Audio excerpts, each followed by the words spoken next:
और जय हिंद साथियों, स्वागत है आपका अपने परिवार शिक्षार्थ में। जैसा कि आप लोगों को पता है कि मुख्य सेविका भर्ती परीक्षा का सिलेबस आ चुका है और हम लोग जो है भोजन और उसके आवश्यक घटकों का पहला चैप्टर पढ़ चुके हैं। ये सेकंड चैप्टर रहेगा। ये चैप्टर काफ़ी ज़्यादा इम्पॉर्टेंट रहने वाला है क्योंकि मैं इसमें प्रोटीन, वसा, विटामिन्स के बारे में बताने वाला हूँ, जिससे कि बहुत सारे क्वेश्चन बनने की उम्मीद रहती है। तो ये नए सिलेबस पर आधारित है। आप लोगों ने सिलेबस अपना लिख लिया होगा, जहाँ पे पढ़ते हैं वहाँ पे सिलेबस को चिपका लिया होगा। तो हम लोग स्टार्ट करते हैं आज का दूसरा चैप्टर। अगर कोई चैनल पे नया है तो चैनल को सब्सक्राइब कर ले और साथ ही साथ बेल आइकन को भी प्रेस कर दे, ताकि जो भी इम्पॉर्टेंट वीडियो या अपडेट डाली जाए तो आप लोग उसको मिस ना करें। तो चलिए हम लोग स्टार्ट करते हैं भोजन और उसके आवश्यक घटक का दूसरा भाग। कल हम लोगों ने क्या पढ़ा था, थोड़ा सा हम लोग ओवरव्यू ले लेते हैं ताकि वो चीज़ें रिकॉल हो जाएं। भोजन और उसके पोषक तत्वों में हम लोगों ने भोजन को क्यों लेते हैं, उसकी आवश्यकता क्यों पड़ती है, आपको बताया था कि इन सारी चीज़ों का जो है ये चैप्टर पढ़ने के बाद जितने क्वेश्चन दिए गए हैं सब इसका आंसर हम लोग दे पाएंगे। भोजन तथा स्वस्थ जीवन में इसका क्या महत्व है, इन बातों पे हम लोगों ने कल चर्चा की थी। इसका कार्य क्या होता है, कैसे हमको ऊर्जा इससे मिलती है, रोगों से लड़ने की शक्ति ये कैसे प्रदान करता है, भोजन की क्रिया को सामान्य बनाए रखने में सहायक होता है। भोजन की क्रिया जो है शरीर को सामान्य बनाए रखने में सहायक होता है। तो ये सब चीज़ों पे हम लोग चर्चा कर चुके थे। तो हम लोग आज स्टार्ट करने वाले थे पोषण तथा पोषक तत्व के बारे में आज हम लोग पढ़ने वाले हैं। अच्छा, आप लोगों ने कभी सोचा है कि जब हम भोजन लेते हैं तो हमको ऊर्जा किस प्रकार से मिलती है? कभी आप लोगों ने सोचा है हमें भोजन करने के बाद ऊर्जा किस प्रकार से मिलती है? उसमें भोजन में क्या होता है कि कुछ पोषक तत्व होते हैं। पोषक तत्व होते हैं, फैट होती है, विटामिन्स होती है, प्रोटीन होती है। तो इनसे जो है भोजन डाइजेस्ट जब होता है तो ये इन सब चीज़ों में टूट जाता है और उसी से हमको ऊर्जा मिलती है। तो इन सब चीज़ों पर हम लोग यहाँ पे अभी सीखेंगे कि भोजन में किन प्रकार की ऊर्जाएँ होती हैं। पोषण किस प्रकार, पोषण क्या है? पोषण को उस विज्ञान के रूप में परिभाषित किया जा सकता है जो हमें बताता है कि शरीर में प्रवेश करने, उसके बाद भोजन का प्रवेश करने के बाद क्या होता है, ये हम लोग सीखेंगे। तो प्रवेश करने के बाद क्या होता है कि वो पोषक तत्वों में जो है टूट जाता है। पोषक तत्व भोजन में उपस्थित वे आदर्श घटक होते हैं जिनकी आवश्यकता शरीर को बनाए रखने में होती है। भोजन जो है अनेक रासायनिक तत्वों में टूटता है। वे रासायनिक तत्व कौन कौन से होते हैं? कार्बोहाइड्रेट होता है, प्रोटीन होती है, वसा होती है, विटामिन होती है, खनिज होते हैं, रेशे जिनको कि फाइबर बोलते हैं, और वाटर होता है ना। ये सारी चीज़ें जो है भोजन में उपस्थित आवश्यक घटक होते हैं। यहाँ से बहुत सारे क्वेश्चन देखने को मिलते हैं। कार्बोहाइड्रेट के बारे में सबसे पहले जान लेते हैं। कार्बोहाइड्रेट जो होता है, जैसा कि हमने कल भी बताया था, जैसे कोई इंजन या फिर कार या कोई मोटरसाइकिल है तो उसको चलने के लिए क्या होता है कि ईंधन की आवश्यकता होती है, डीजल या पेट्रोल की आवश्यकता होती है। तो उसी प्रकार से जैसे हमारा शरीर है तो इसको चलने के लिए विभिन्न तरह के पोषक तत्वों की आवश्यकता होती है। तो उसी तरह का एक कार्बोहाइड्रेट है। कार्बोहाइड्रेट जो है जब हम चलते हैं या कुछ करते हैं तो दिन भर काम करने से हमारा शरीर जो है ऊर्जा का लॉस करता है, ऊर्जा जो है कि हानि करता है। तो इसकी पूर्ति करने के लिए हमको खाना खाना पड़ता है। जैसे हम लोग चावल खाते हैं, मिठाई खाते हैं, आलू, तो इन सब चीज़ों में क्या होता है, कार्बोहाइड्रेट प्रचुर मात्रा में होता है ना। जैसे कि चावल हो गया, आलू हो गया, मिठाई हो गई, या फिर बहुत से ऐसे फल हैं जिनमें कार्बोहाइड्रेट प्रचुर मात्रा में पाया जाता है। तो उसे इंस्टेंट एनर्जी, इसको इंस्टेंट एनर्जी भी इससे मिलती है, तत्काल एनर्जी मिलती है। तुरंत चावल खाते हैं तुरंत पेट भर जाता है। जैसे हमको तुरंत, जैसे बाहर है कहीं फंस गए, हमको भूख लग गई है तो केला खाने का प्रयास किया करिए। केला खाएंगे तो उससे तुरंत हमको एनर्जी मिलेगी। कार्बोहाइड्रेट उसमें प्रचुर मात्रा में होता है। तो इन सब चीज़ों, जितने भी एग्जांपल्स हमने बताए हैं उनको आप लोग नोट करते रहिए साथ ही साथ, ताकि कोई भी क्वेश्चन मिस ना हो। ऐसे क्वेश्चन बन सकते हैं कि कार्बोहाइड्रेट में जो है किन पदार्थों में पाया जाता है। 4 ऑप्शन दिए हुए होंगे तो आपको वहाँ पे से सिलेक्ट करना होगा। आलू, चावल, मिठाई आदि खाद्य पदार्थों में कार्बोहाइड्रेट जो है प्रचुर मात्रा में पाया जाता है। भोज्य शर्करा तथा स्टार्च में 2 प्रकार का कार्बोहाइड्रेट होता है। जो भोज्य शर्करा जो होती है, जैसे कि हमारी चीनी, शुगर जिसको बोलते हैं, ये हो गई। और स्टार्च जो होता है, पेड़ों में जो चिपचिपा पदार्थ पाया जाता है या उसको स्टार्च बोलते हैं। ठीक, तो शर्करा को साधारण कार्बोहाइड्रेट भी कहते हैं। फल, शहद तथा चीनी शर्करा के महत्वपूर्ण स्रोत हैं। शर्करा के स्रोत कौन से हैं? फल हैं, शहद है तथा चीनी है। तो इसको भी आप लोग नोट करते रहिए साथ ही साथ, ताकि मिस ना होने पाए। अब स्टार्च के बारे में हम लोग जान लेते हैं। स्टार्च जो होता है एक चिपचिपा पदार्थ होता है। स्टार्च एक जटिल सक्रिय इसको भी कह सकते हैं। स्टार्च पौधों के रूप में एकत्र करते हैं। जब हम स्टार्च युक्त पौधों का सेवन करते हैं या उत्पादन करते हैं तो हमारा पाचन तंत्र क्या करता है, इसको ग्लूकोज में विखंडित कर देता है, ग्लूकोज में तोड़ देता है। ग्लूकोज रक्त में मिल जाता है और उससे जो है हमको ऊर्जा जो है हमको प्राप्त हो जाती है। कार्बोहाइड्रेट अलग हो जाती है, ग्लूकोज होता है, ग्लूकोज से फिर कार्बोहाइड्रेट अलग हो जाएगी और हमको पर्याप्त रूप से हमारी एनर्जी है उसका दोबारा से प्रतिपूर्ति कर ली जाती है। इसके एग्जाम्पल्स कुछ और जान लेते हैं। कुछ ऐसे पदार्थ जो स्टार्च के जो एग्जाम्पल हैं आप लोग देख लीजिए, जो अनाज के रूप में पाए जाते हैं, जैसे आलू, शकरकंद आदि। शर्करा के रूप में जो कार्बोहाइड्रेट प्रदान करते हैं वो कौन से हैं? चीनी और शहद हैं। पहले भी ऊपर भी एग्जाम्पल में आप लोगों को बता चुका हूँ। अब 1 ग्राम कार्बोहाइड्रेट 4 किलो कैलोरी प्रदान करता है। काफ़ी इंपॉर्टेंट है, इसको आप लोग नोट कर लीजिए अलग से स्टार्ट बना के। 1 ग्राम कार्बोहाइड्रेट 4 किलो कैलोरी प्रदान करता है। एक वयस्क व्यक्ति को प्रतिदिन 400 से 420 ग्राम कार्बोहाइड्रेट की आवश्यकता होती है। 400 से 420 ग्राम कार्बोहाइड्रेट की आवश्यकता होती है। लेकिन हम लोग कार्बोहाइड्रेट तो प्रचुर मात्रा में लेते हैं। जैसे चावल ज़्यादातर लोगों को चावल खाना पसंद होता है, तो कार्बोहाइड्रेट प्रचुर मात्रा में ज़्यादातर व्यक्ति ले लेते हैं। अब इसके कार्य क्या होते हैं? कार्य से भी बहुत सारे क्वेश्चन बन जाते हैं।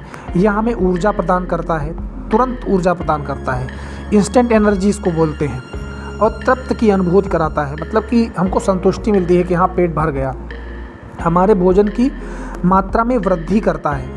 स्टार्च हमारे भोजन की मात्रा में वृद्धि करता है। स्टार्च के स्रोत जैसे गेहूँ, चावल, बाजरा, मक्का, शकरकंद और अरबी, ये सारे इसके स्रोत हैं। तो इसको भी आप लोग स्क्रीनशॉट ले लीजिए या फिर नोट कर लीजिए। प्रोटीन को अन्य कार्य करने के लिए छोड़ देता है। जो ये कार्बोहाइड्रेट होता है प्रोटीन को अन्य कार्य करने के लिए छोड़ देता है। प्रोटीन भी ऐसा नहीं है कि सिर्फ जो कुछ ऐसे पदार्थ होते हैं जिनमें प्रोटीन भी होती है, कार्बोहाइड्रेट भी होती है, लेकिन प्रचुर मात्रा में कौन सा पदार्थ पाया जाता है, भूमिका निभाता है। भोजन को स्वादिष्ट बनाता है।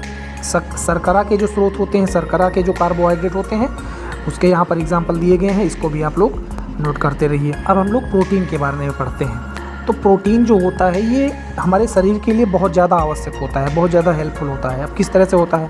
जैसे हमारी बॉडी है तो ये मसल्स से बनी हुई है, मांसपेशियों से बनी हुई है, और इसमें अनेकों कोशिकाएं होती हैं, सेल्स जिसको बोलते हैं। बहुत सारी सेल्स होती हैं इसमें। तो ये सेल क्या होती हैं? टूटती रहती हैं और नई बनती रहती हैं। बहुत सारी कोशिकाएं टूटती रहती हैं, नई बनती रहती हैं। जैसे एक बच्चा है तो उसकी कोशिकाएं कम होती हैं। धीरे धीरे जब हम वृद्धि और विकास करते हैं तो हमारी सेल्स और कोशिकाएं बढ़ती रहती हैं। तो ये इन कोशिकाओं की वृद्धि और विकास के लिए प्रोटीन की आवश्यकता होती है। कोशिकाएं जो टूटती हैं उसकी मरम्मत करने के लिए प्रोटीन की आवश्यकता होती है। अगर किसी का शरीर में वृद्धि नहीं हो रही, विकास उसका नहीं हो रहा है, तो कहीं ना कहीं उसके शरीर में प्रोटीन की कमी है। तो अलग तरह के बहुत से इसके प्रोडक्ट आते हैं प्रोटीन के, तो उसका सेवन उसको करना पड़ता है ना। तो प्रोटीन इसलिए हमारे शरीर में बहुत ज़्यादा आवश्यक होती है। प्रोटीन को हम लेते किस तरह से हैं? प्रोटीन के स्रोत कौन कौन से हैं? तो ये पशु तथा पौधे दोनों से ये प्रोटीन प्राप्त की जाती है। पशुओं से और पौधों से, दोनों से प्रोटीन हम लोग प्राप्त करते हैं। पशु से जो हमको प्रोटीन प्राप्त होती है उसको पशु प्रोटीन बोलते हैं, और जो पेड़ पौधों से या वनस्पतियों से जो प्राप्त होती है उसको वनस्पति प्रोटीन या पौध प्रोटीन बोलते हैं। ठीक है, तो 1 ग्राम प्रोटीन होती है, ये पॉइंट आप लोग यहाँ पे नोट करेंगे। 1 ग्राम प्रोटीन हमें 4 किलो कैलोरी ऊर्जा प्रदान करती है। ये पॉइंट नोट करने वाला है, नोट कर लीजिए।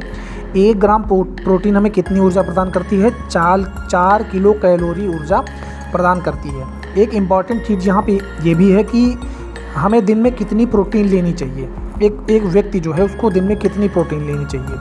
तो प्रति किलोग्राम जो है 1 ग्राम प्रोटीन की आवश्यकता होती है सभी व्यक्तियों को।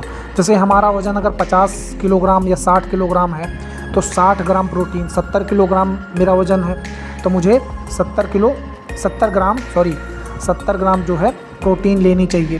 तो इस तरह से प्रोटीन का सेवन जो है प्रतिदिन हमें इसी मात्रा में करना चाहिए। इसके स्रोत कौन कौन से हैं और इसके कार्य क्या होते हैं, इस पे भी हम लोग एक बार चर्चा कर लेते हैं। तो प्रोटीन का जो काम होता है, प्रोटीन का काम क्या होता है? शरीर में नए ऊतकों का निर्माण करना और पुराने क्षतिग्रस्त ऊतकों के निर्माण में सहायक होती है। जो पुराने ऊतक नष्ट हो जाते हैं उसके निर्माण में भी सहायक होती है। घावों को भरने में सहायता करता है। रक्त एंजाइम हार्मोन्स के निर्माण में भी ये सहायक होता है। तो इतनी चीज़ें आप लोग यहाँ पे नोट करते चलेंगे साथ ही साथ, ताकि कोई भी पॉइंट छूटने ना पाए। इसके जो पशु के स्रोत जो होते हैं कौन कौन से होते हैं? मांस, अंडे, मछली, मुर्गी, दूध, दही, पनीर आदि ये जो है पशु से प्राप्त स्रोत होते हैं। और पौधों से प्राप्त जो स्रोत होते हैं, वनस्पतिक स्रोत जो होते हैं, सभी प्रकार की जो दाल हैं, गेहूँ, मटर, सोयाबीन, दाने विशेष रूप से जैसे मूंगफली के दाने, ठीक है, इन सारी चीज़ों में ये प्रोटीन जो है पाई जाती है। सबसे ज़्यादा प्रोटीन सोयाबीन और उड़द की दाल या मूंग की दाल जो होती है, इसमें प्रचुर मात्रा में सोयाबीन पाई जाती है। इसको भी आप लोग नोट कर लेंगे। तो हमारा प्रोटीन भी हो गया। अब आगे हम लोग जो है एक तालिका दी गई है, इसको आप लोग करने का प्रयास करेंगे। ऊपर जो पढ़ाया गया है उसी से संबंधित है कि कितना आपका भार है और कितना जो है आपको प्रोटीन लेनी चाहिए। इसकी प्रैक्टिस आप लोग खुद कर लेंगे।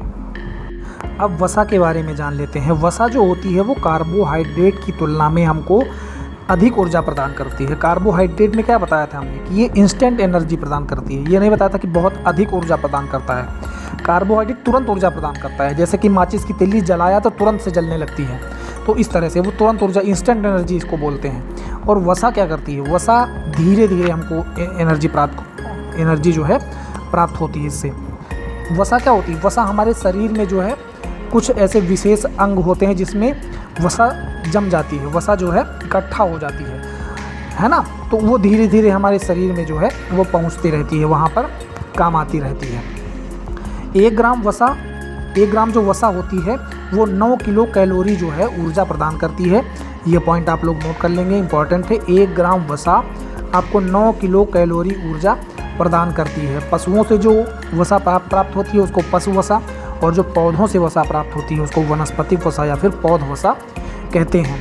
अच्छा, एक बात यहाँ पर अब ये आती है कि एक वयस्क व्यक्ति है तो उसको कितनी वसा जो है वसा का सेवन करना चाहिए? तो प्रतिदिन जो है 2 छोटे चम्मच वसा या फिर 30 ग्राम वसा का जो है सेवन करना चाहिए। वसा होती कौन कौन सी है? जैसे जो जितने भी तेलीय पदार्थ जो हैं, जैसे घी है, मक्खन है, इन सब चीज़ों में वसा होती है।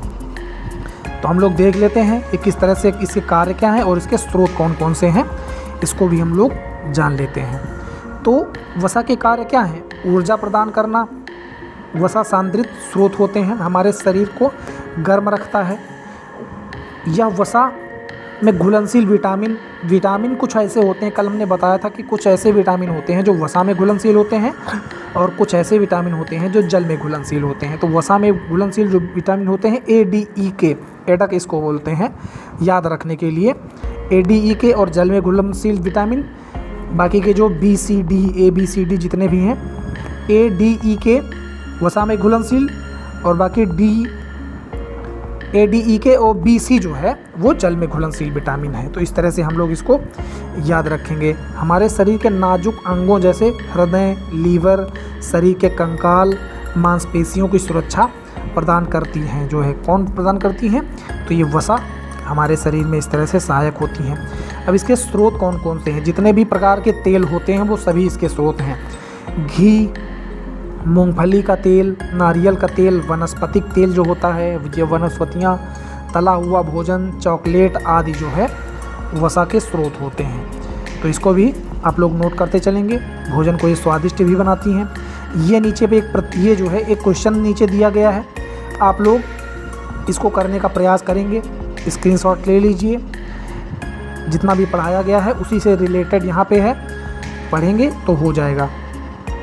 तो हम लोगों ने कार्बोहाइड्रेट के बारे में पढ़ा, प्रोटीन के बारे में और वसा के बारे में पढ़ा।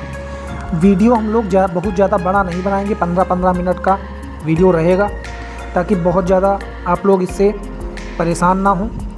वीडियो इंटरेस्टिंग लगे। छोटे छोटे वीडियो में रहेगा कि ज़्यादा चीज़ें याद हो जाती हैं और हमको याद करने में कठिनाई भी नहीं होती है। वीडियो अगर अच्छा लगा हो तो इसको लाइक कर दें। ये बहनें हैं मुख्य सेविका भर्ती परीक्षा में जो बैठने वाली हैं, उनके लिए ये वीडियो हेल्पफुल हो पाए। अगले वीडियो में मिलते हैं, तब तक के लिए नमस्कार।